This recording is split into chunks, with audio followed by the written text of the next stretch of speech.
તો અજામિલ બરાબર આવી ગયેલો અને અજામિલને પત્નીને કહ્યું કે શું કામ આવું કર્યું મને પૂછ્યા વગર, હવે કે જલ્દી વૈયા જાય.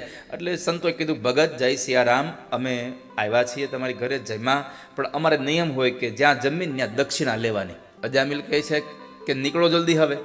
તો કહે છે દક્ષિણા આપી દો. એટલે કહે છે તમારા આ ગળામાં પહેરેલી માળાવું, આ તમારા કમંડળ અને આ તમારા ભગવા કપડાં ઉતારી નથી લેતો, એ જ દક્ષિણા સમજી વયા જાવ. પણ સંતોએ કીધું ભાઈ અમારે એવી જ દક્ષિણા ન જોતી, તો અમારે તો પૈસા ન જોતા, અમારે તો એટલું જોઈએ છે કે તમારા પત્ની ગર્ભવતી છે, જો તમારા પત્નીને તમારા ભગવાનની કૃપાથી દીકરો આવે તો એનું નામ તમે નારાયણ પાડજો. તો અજામિલ હતો એ આમ લાગ્યું કે મફતનું છે, કરી નાખીશું, હાલો કરી નાખશું, તમે જેમ કહો એમ. અજામિલના ઘરે સંતોના આશીર્વાદથી દીકરાનો જન્મ થયો, નામ નારાયણ પાડ્યું. અને એ નારાયણ નામ પાડ્યું પછી તો દીકરામાં મોહ થયો, આખો દિવસ નારાયણ નારાયણ થાય. એમાં એક વખતના સમયે અજામિલ જ્યારે વૃદ્ધાવસ્થા 80 વર્ષની ઉંમર કરતા મોટો થયો અને એ સૂતો હતો, એના પગ જ્યારે પકડ્યા, કાળ પાસથી જ્યારે એના પગ પકડાયા અને આંખો ખોલીને જોયે ત્યાં એમના દૂતને જોઈને એટલી મોટી એને બૂમ પાડી, નારાયણ નારાયણ નારાયણ, આ 3 વખત બૂમ પાડી પોતાના દીકરાને.